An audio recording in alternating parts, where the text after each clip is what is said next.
The following episode of Dad vs. Daughter was made possible by a contribution from Ravensburger. Castles of Burgundy, the dice game, is a roll and write of basically Castles of Burgundy. And while the solo game and the game with other players is virtually identical, what I'm going to do is I'm going to sit down, I'm actually going to play through it as a solo game, and I'll tell you the couple little things that are different. So let's check it out.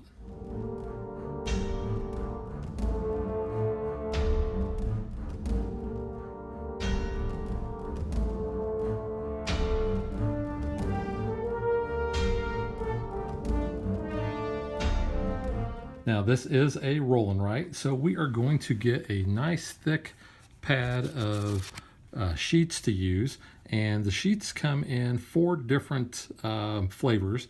We have A, B, C, and D, and for the purposes of this game, I will be showing you A. So what we want to do is, in the solo game, we want to try to score as many points as possible. Of course, you're going to do that in the multiplayer game too, but there's a couple of different rules, and I'll talk about those kind of as we go along. The biggest difference is that we have a set number of turns per round. So we could have at most 10 turns, but we could have as few as 5 turns, and that's going to be because of the sand timer die that's going to come up. It's either going to come up as a 1 or a 2, and that's going to trigger something else. But in the solo game, we are only going to play 8 rounds, and we are not really going to worry too much about if we have that 1 or 2 sand timer come up. We're only always going to check off 1 box. The way we're going to begin each round is by rolling these 5 dice. And you'll see we have one that has the sand timers on them. There's a 2 and there's the 1. We have 2 die that have colored dots on them. And then we have 2 that have pips. So in a regular multiplayer game, we'll roll those dice. And then, like I said, we're going to look, and the first thing we're going to see is that we have 1 of the sand timers. So that means that we would only mark 1 off of the sheet depending on which age we're in. Next, we will look at the colored dice and the pips that we have. So the colors represent the different areas that we have on our sheet. So in the case of this die roll, we have green and orange. This means that I can either try to mark either the orange city spots or the green castle spots. Now, kind of like regular Castles of Burgundy, think of it as when you mark them, you're building these in your duchy. And you can only build next to buildings that you have already built. So let's just say that I started with this castle.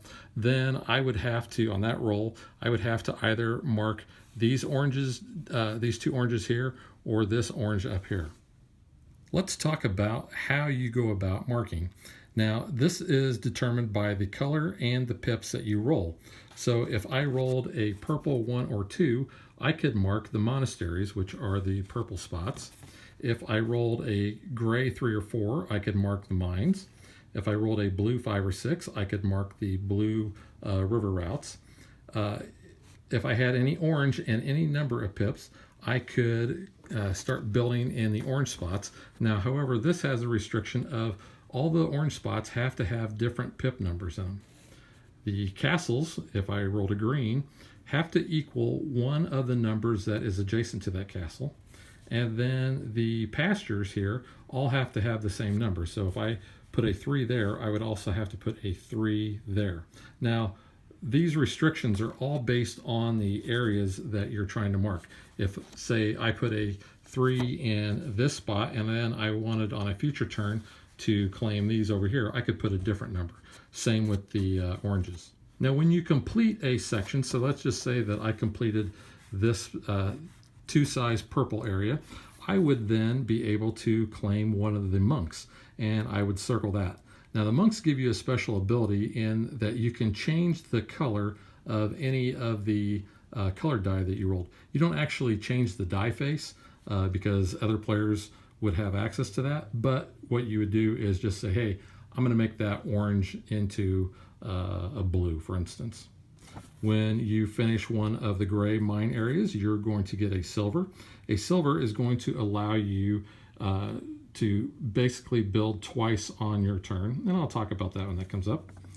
The river, when you complete that section, so let's just say I completed that section there, I would actually get a good token, so I would circle that.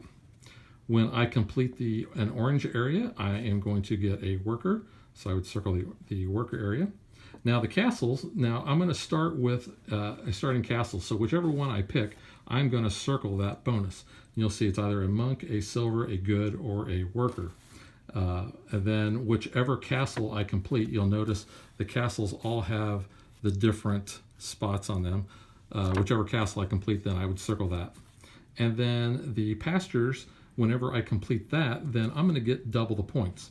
Now, over here, you'll notice that depending on which round we're in is going to determine how many points you're going to get for those completed areas. So in the first round, if I complete a 1 size area, I'm only going to get 1 point. If I complete a 2 size area, I'll get 4 points. A 3 size will give me 8, and a 4 size will give me 13. And you'll notice that in the second and third round, those numbers go down. So let's just say in this first round, I completed this 2 pasture area. Instead of getting 4 points, I would actually get 8 points because of the doubling ability. Now down here in the bottom of the sheet kind of is a little reference guide. Kind of tells you what each of the special things do. So the first one says when you use a monk, you get to change that color to any other color you want. When you use a silver, you get to build twice. When you sell a good, you're going to get a silver plus 2 victory points. And when you use a worker, you're going to be able to change that pip to any value that you want. Now, the other thing with the resources is whenever you roll a double sand timer, that right there, you are going to be able to sell one of your resources, and that's where this comes into play down here. And you'll notice that we already have 1 marked off on our score sheet. That's because we're going to start with a castle. You can see here on the back of the rule book, it says 1 and only, the solo variant. So this tells you that instead of playing the variable rounds, we're going to play 8 rounds per phase. And then the victory points that we're going to get, and I know I didn't talk about that, but in the corners of our sheet here, you'll notice up here, here, and down here, when you are the first player in a multiplayer game, in order to complete all of that color on your sheet, you're going to get bonus points. So for instance, if I was the first person to complete all the monasteries, then I would get 4 points. If I was the second person, I would get 2. And if you ever tie on the same turn, you both get those same numbers. Now in the solo game, in the first 2 rounds, you're going to be able to get that higher number, and then in the third round, you're going to take the lower number. So that's really the only difference between the solo and the multiplayer game. So now I think I've explained that good enough. I'm going to sit down and play the game. The first thing I'm going to do is go ahead and just cross off these last 2 lines so that I know that I won't use those in the solo game. So the first thing I got to do is choose which starting castle I want. I think I'm going to use this one here that's got the silver on it. So I'll go down here and I will circle that silver to show that I have that. So now I'm ready to roll. So I've already gone ahead and marked my first turn, so don't need that anymore. So I've got an orange and a blue. I've got a 1 and a 4. Now the blues take a 5 or a 6, and I don't have a worker to change a pip, so I'm going to be using an orange, and I'll be using either these oranges here. I think I'll just go ahead and put a 1 and claim this one. So because that's a size 1, that's going to give me 1 point. So I'll just put 1 there. And because I completed an area, that will give me a worker. And I could go ahead and use the silver, but I would have to use the blue, and I don't have a blue available to me. So go on to my next round here. I'll just go ahead and mark that next box off. So a purple, a yellow, a 1, and a 3.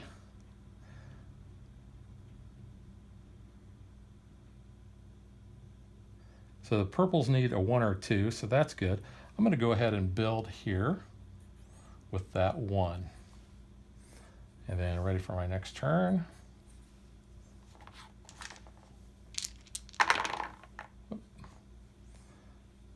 So here is a problem.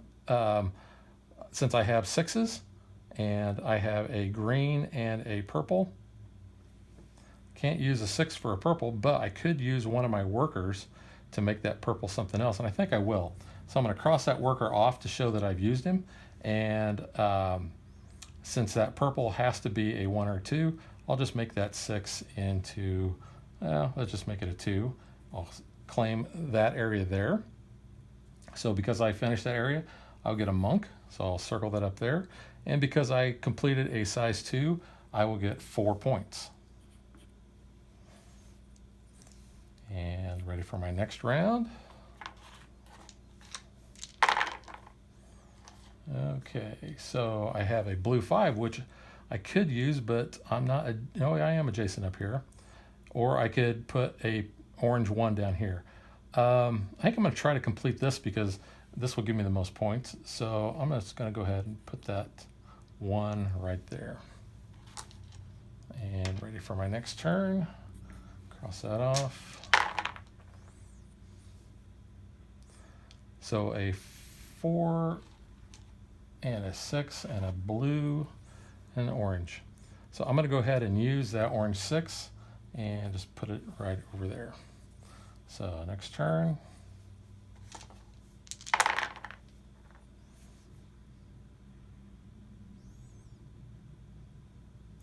I think I'll go ahead and do I want to claim that 1 yellow? That's not really going to give me any points for doing that. But I do have a 5, I do have a 6, so I'm going to go ahead and claim this waterway up here. So ready for my next turn. It'd be hard pressed to get that orange.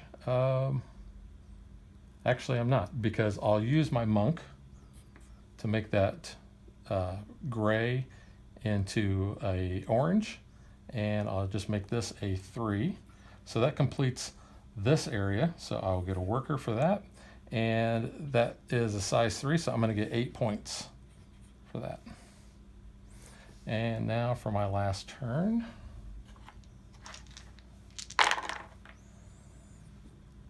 So a gray, a yellow, a 6, and a 2.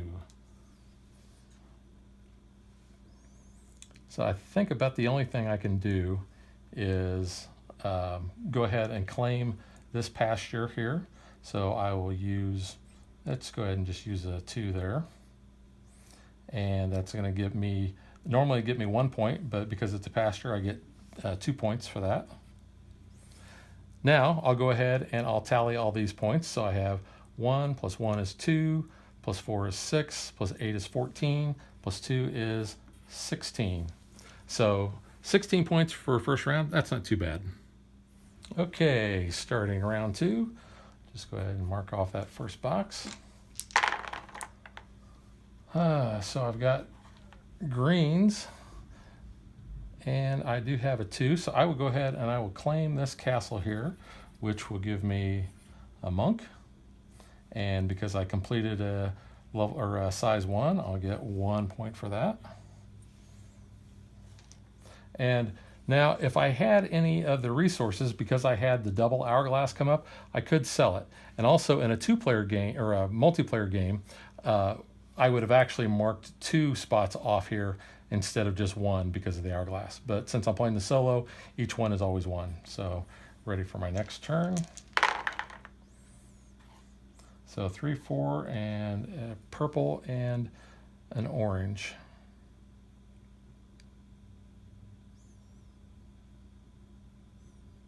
So let's see, do I want to go with the orange there? I think so. Because the purple, I don't have the right numbers.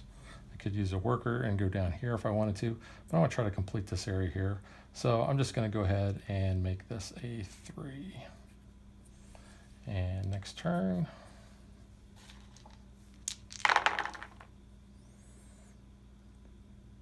We'll go ahead and I'm going to just use a 6 on the orange there, kind of keep it going. Next turn. Okay, so the oranges, go ahead and put a 5 there. Oh, mark off my next turn. All right, so I didn't get an orange, but I did get a blue, and I have a 5 or 6. So I'm just going to go ahead and put a 5 there. So that will give me a good, and a size 2 in the second round is worth 3 points. Oh, next turn. I think I will use that blue 6 and go right there. Next turn. I want to make sure that I complete this if possible. I got one more turn left. I could go ahead, and I think I'll just go ahead and claim this pasture for the 2 and my last turn. So I get an orange to come up. I did get an orange, and I got an orange 2. So I don't have a 2 there, so I can go ahead and fill that in. Since I completed that, I'll get a worker, and this is a size 4, so I will get 6 points for that. So ended up with 10 points for that round. Okay, final round here. Go ahead and mark that off for my first turn. So purple, blue, 4, and a 2. So the 2 purple looks pretty good. I'll just go ahead and claim that right there. Next turn.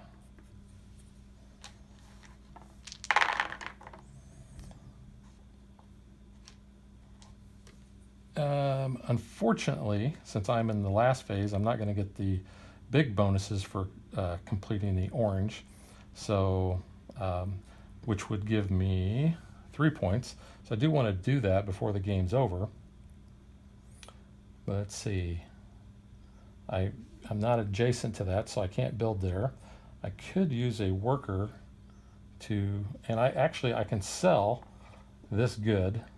I think I will. I'm going to sell this good, and that's going to get me a silver and 2 points.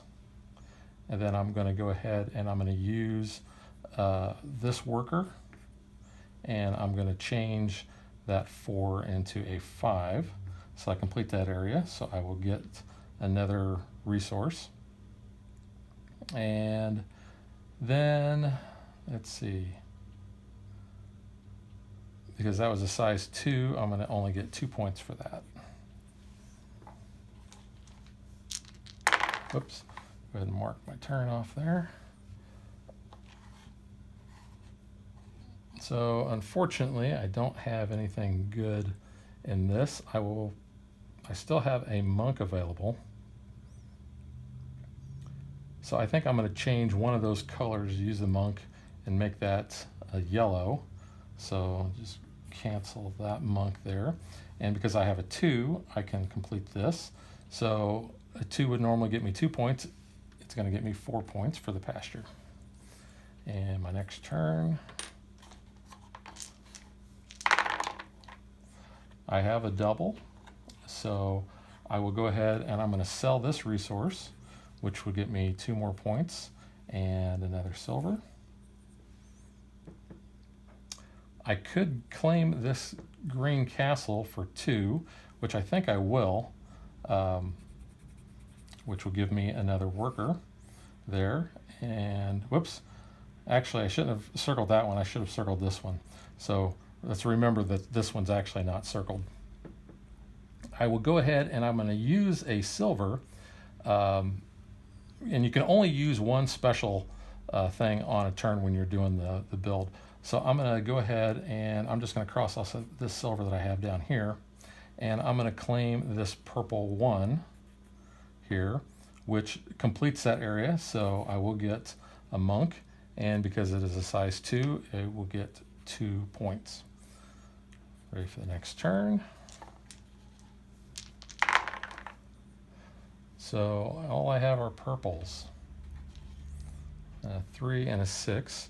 So I have to have a 1 or a 2. I am adjacent over here and here. So I'm going to use this worker here, and I'm going to change that 6 into a 2, And I'm just going to go ahead and claim that one, which will give me another monk. And a size 1 only gets me 1 point. Next turn.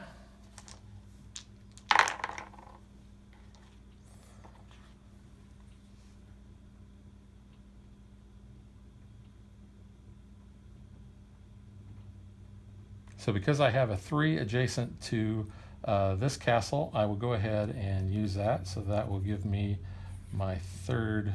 Whoops, I circled that there, and I should have actually circled it here. So this isn't circled. There's a little goof. And there's no erasers on the end of this, and I don't have any erasers handy. So, but that does complete the castles. So I will look, and the castle bonus, because I'm in the third round, is only going to give me 1 point. And then I'm going to get 1 point for actually claiming the castle. So really 2 points there. So, oops, next turn. Want to try to get down here and finish that off for the bonus points. Remember, this is not supposed to be circled, but I do have this one down here. So I'm going to sell this one here, and that's going to give me a silver and 2 points.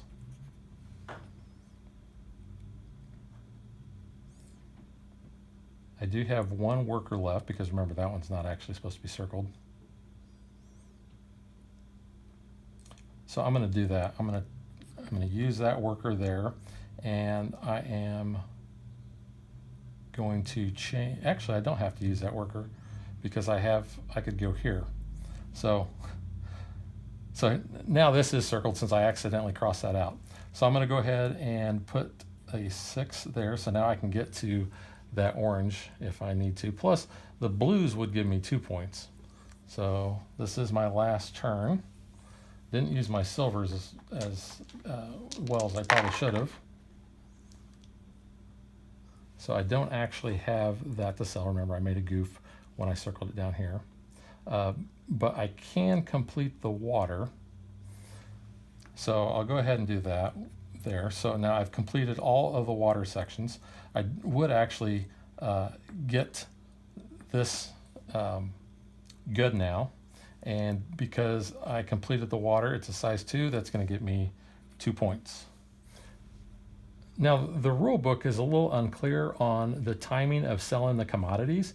It just says you do it on your turn. Kind of the way they explain it is makes it sound like you can only do it at the beginning of your turn. However, I think you can claim it during any time during your turn. So since I was able to get this good, I'm going to go ahead and sell it, and that's going to give me another 2 points and a silver. Now, I can't actually use use my monk in order to or basically I can't make another turn here and do a second build, because that would require me to use the silver and use a monk, and you can only ever use one. So let's just add up my score here. So I got 2, 4, 8, 10, 12, 14, 16, 18, 21 points. Oops. So 31, 41, 47 is my grand total. So if I look on the back of the book, it says, will you achieve more than 50 points? If you did, well done. If you did more than 60, that's excellent. And if you had 70 or more, then that's incredible. Now, 47, that's kind of been what my lunch group and I have been scoring, somewhere between the 40s and the 50s. So I'm just going to kind of take that as an average score. So now that you've seen me play through it, let's get to what Dad and my lunch group think of the game.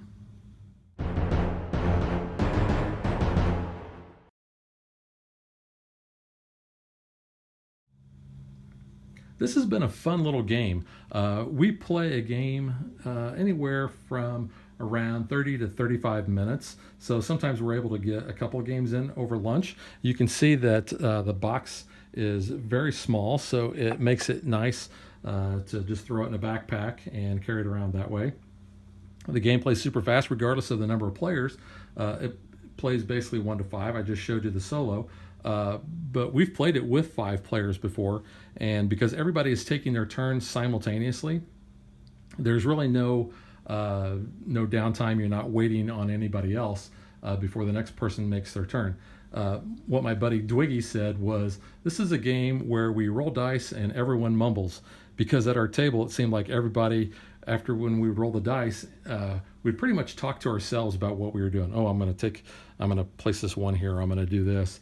About the only time that we ever really had to tell anybody anything was when we were doing the taking the bonuses. So everybody would know, hey, I was the first person who did this, so I get this amount in my bonus. But other than that, gameplay has been fine. But the group has kind of liked it. I wouldn't say it's their favorite game, but they were asking to play it again, so that's always a good sign. So take that as they like the game fairly well. The components, the paper's fine. They're double-sided, so as you can see, we had somebody use that side already. But this is fine. It's nice and easy to read. Really, there's just the iconography, so you don't have to worry about any actual reading of words. The dice are nice. They're wooden rounded dice.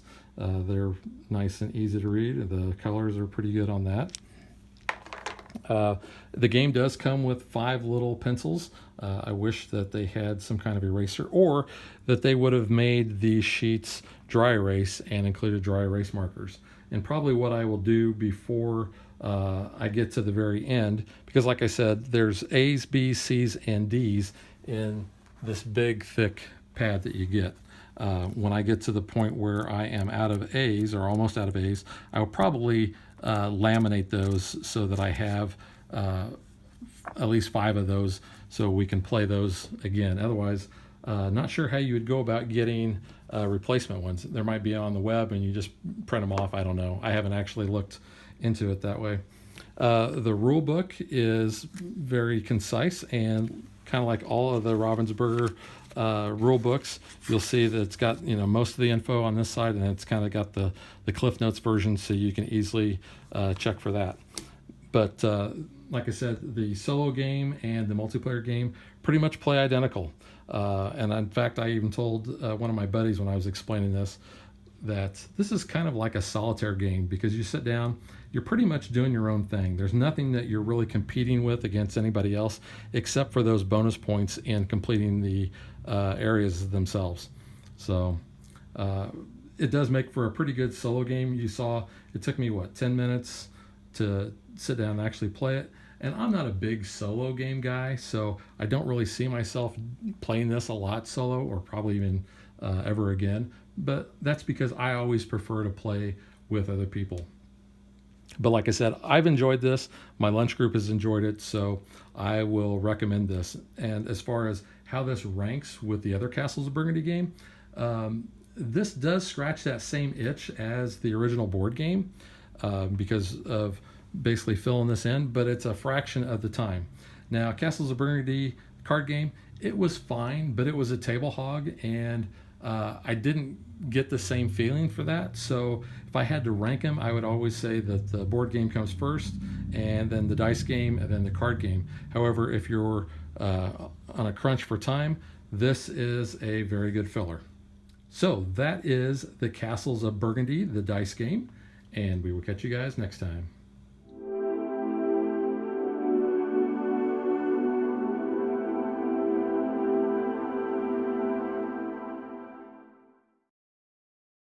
If you would like to support us, you can visit patreon.com/dadvdaughter.